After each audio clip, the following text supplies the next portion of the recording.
Pozdrav ljudi, dobrodošli u novi video na Cyberpunk kanalu. Danas igramo Kelly's Cave, četvrti deo. Ja sam već igrao jedan deo, mislim drugi u pitanju, nebitno, ali prema što krenemo, teo da se zahvalim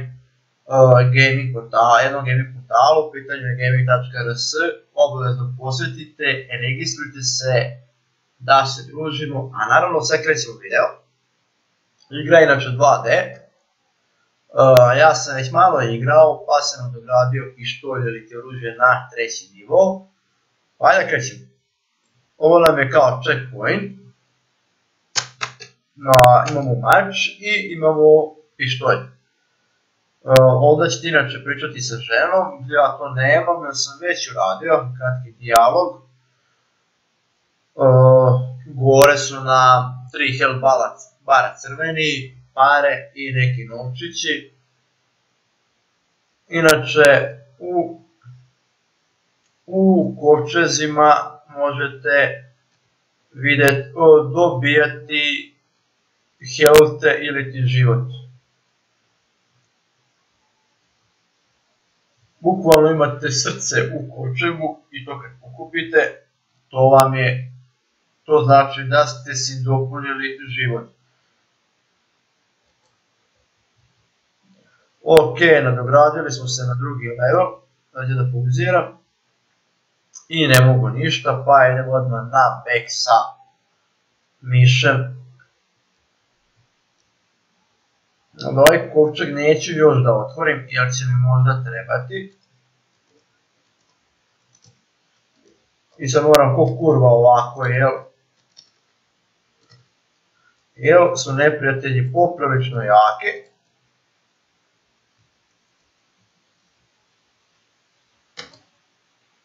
Inače ovaj video je sad iz drugog pokušaja.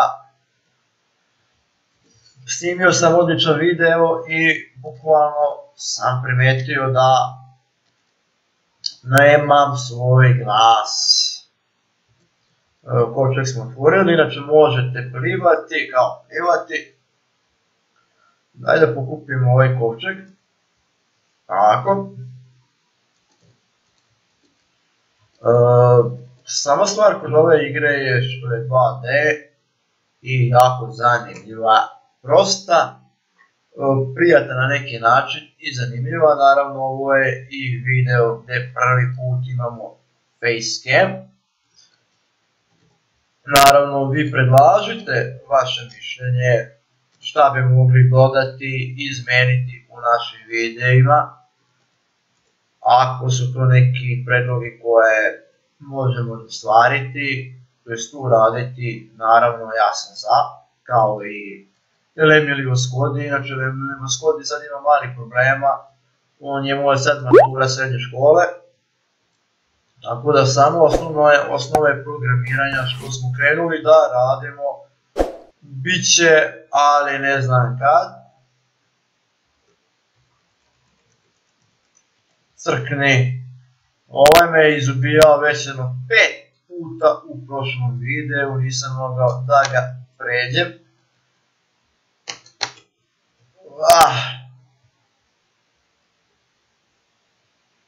Najbolje da pucate sa pištoljem iz daljine.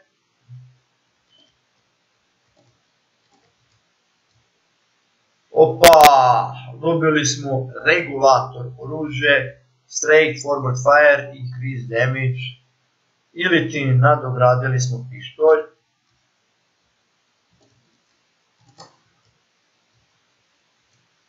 Ok, otvaramo ovaj kovčeg i idemo gore na prvi zvanični dijalog koji ćete vidjeti.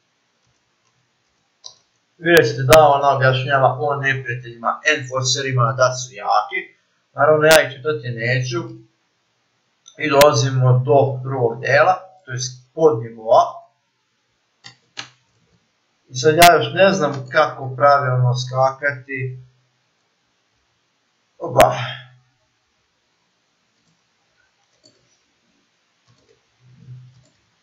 Dok ne dobijete neko jače oružje, najbolje ovako pucati iz daljine. Sljedeća stvar koju da vam pokažem, imate ovdje kostijum, imate 4 kostima. I sad ću ja izabrati kostim drugi i vidjet ćete kako izgledam u igri. Onako kao srednjoškolka. I sad ovdje ne možemo se popeti, moramo ići dole. Opa!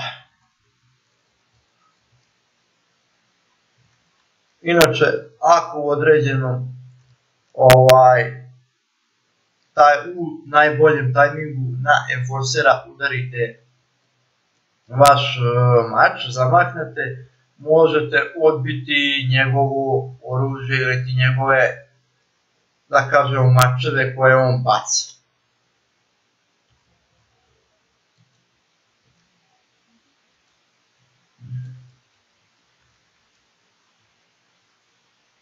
Sad neću ići napred, nego idemo gore. Gore imamo bumerang. Oružje, to koriste enforceri.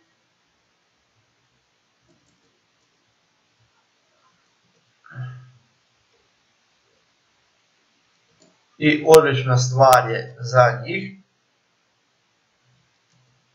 Naravno, igra je malo nerealna, jer vi možete bacati vaš bumerang kroz kamene zidove, ove blokove.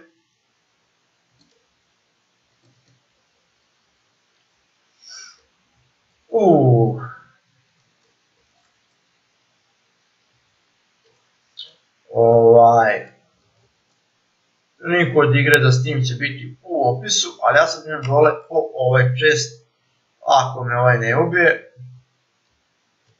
Gore nam je checkpoint i čim prođemo na checkpoint, tu završavamo snimanje, bar za sad. I evo nas na C ili ti na checkpoint snimili smo. Što se tiče ovog videa, to bi bilo to. Naravno, ostavite like, share i pripasite na kanal. Obavezno se registrujte na gaming.rs portalu. Link će biti u opisu. To je bilo to i vidimo se u sljedećem klipu. Ćao!